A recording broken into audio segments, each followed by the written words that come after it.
Hi guys! Welcome back to another YouTube video. It's me once again, your coach, AJ Palmos. At kung bago ka sa aking YouTube channel, i-click mo lang ang subscribe button, bell notification para like ang updated sa mga future videos natin.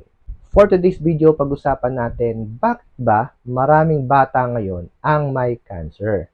Mula po edad 3 hanggang 12, napakarami na po ngayon na case na batang-bata pa lang ay nagkakaroon na po kaagad ng mga cancer. Ano ba ang dahilan? Bakit ba sila nagkakaroon ng ganitong sakit?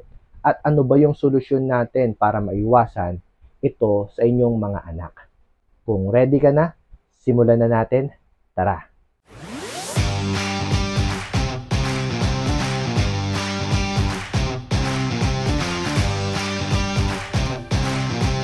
Bakit nga ba maraming bata ngayon ang may cancer? Ang katawan po natin ay para pong bakal. So, ang bakal po, pag naka-expose po yun sa labas, naarawan, naiinitan, nalalamigan, so nag-oxidize po siya or kinakalawang. Ganun din po ang ating katawan. Ang katawan po natin ay binubuo po ng billions and trillions of cells.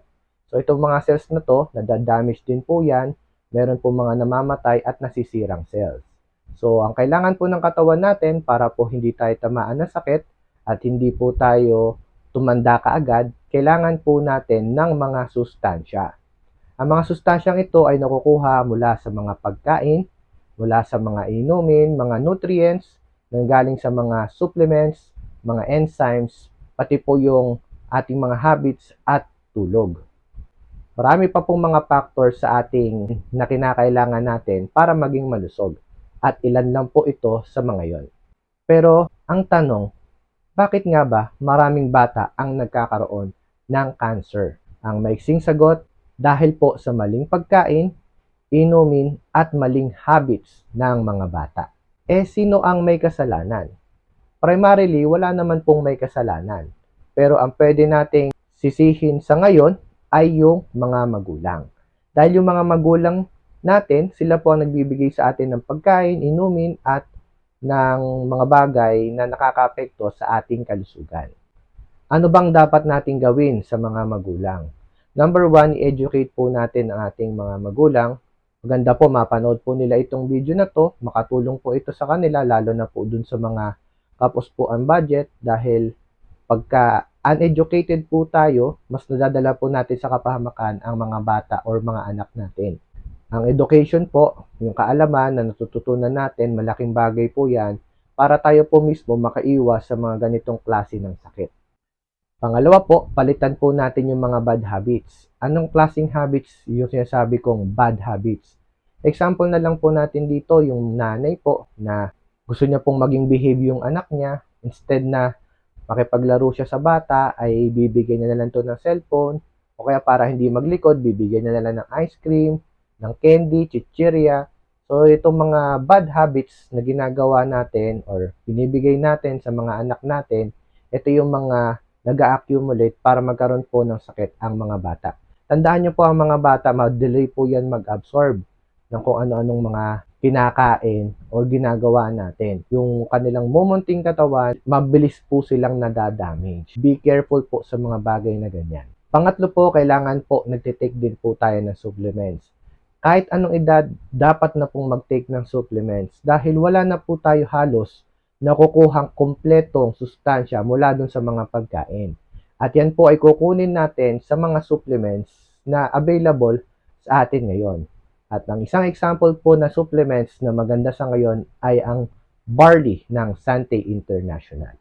Ang barley po ay tinuturing na total complete food, yung kumpletong pagkain.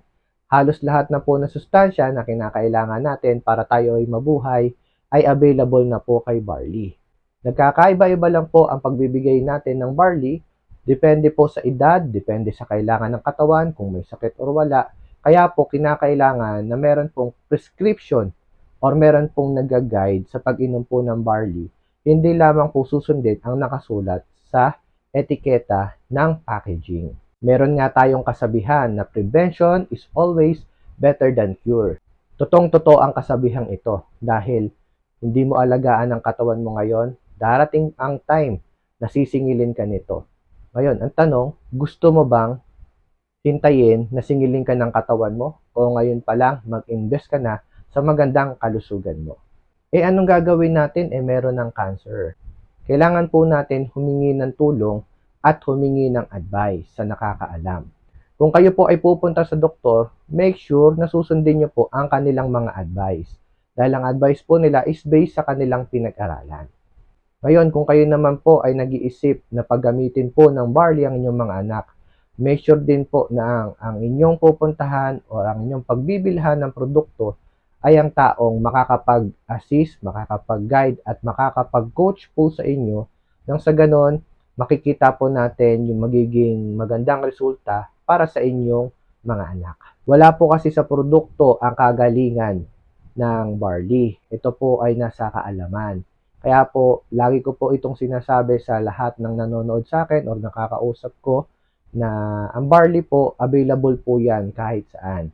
Pero yung kaalaman po na matututunan ninyo kung paano po ito gagamitin, yun po ang kinakailangan natin para sa ating paggaling. Dahil pagka meron po tayo neto at nilagay po natin sa ating puso at nagtitig din po tayo ng something good sa ating katawan, lahat po yan ay magtutulong-tulong para sa ating paggaling. Lalong-lalo na po sa mga anak nating may mga sakit. At hindi po mawawala ang disiplina. Disiplina at commitment. Dahil ang disiplina po nasa magulang yan. Dahil ang mga anak po ay makikinig lamang sa mga magulang. Yung commitment naman po ay nasa ating mga anak. Dahil sila naman po ay susunod sa ating mga payo. Mas maigi po na magbigay po tayo ng love kaysa po tayo ay laging galit sa ating mga anak. Tandaan nyo po, hindi magkakasakit ang mga bata kung hindi po natin nagawa yung mga mali para sa kanila. Sabay-sabay po natin silang tulungan, ipag-pray po natin, patuloy po natin ang pag-inom ng barley. Ngayon, kung meron po kayong mga case na gustong ilapit sa atin, pwede nyo po akong i-PM, mag-comment po kayo sa aking video, at ako po ay nagre-reply. Direct message po kayo sa akin para personal ko po kayong makausap at personal ko rin po kayong ma-assist. Ang goal ko po dito is lahat po ng tao ay ma-educate natin sa pamamagitan ng wisdom at knowledge na meron po tayo. Sinishare ko po yan sa ating mga client at i-commit nyo po yung inyong goal, lalong-lalo na po pag may sakit. Isa lang po ang ating katawan, so alagaan po natin yan. Mahalin po natin ang mga bata dahil sila po ang ating mga kayamanan. Maraming salamat po sa inyong panonood. I hope meron po kayo natutunan. Kung nagustuhan mo po itong video na to, paki-like po ang ating video. Mag-comment din po kayo sa baba kung meron po kayong mga feedback. At i-share nyo po ito sa mga kakilala ninyo na kinakailangan pong magkaroon ng awareness pagdating sa kanilang mga anak. Maraming salamat po. Once again, my name is Coach AJ Palmos and see us again on my next video. To God be the glory. Bye-bye.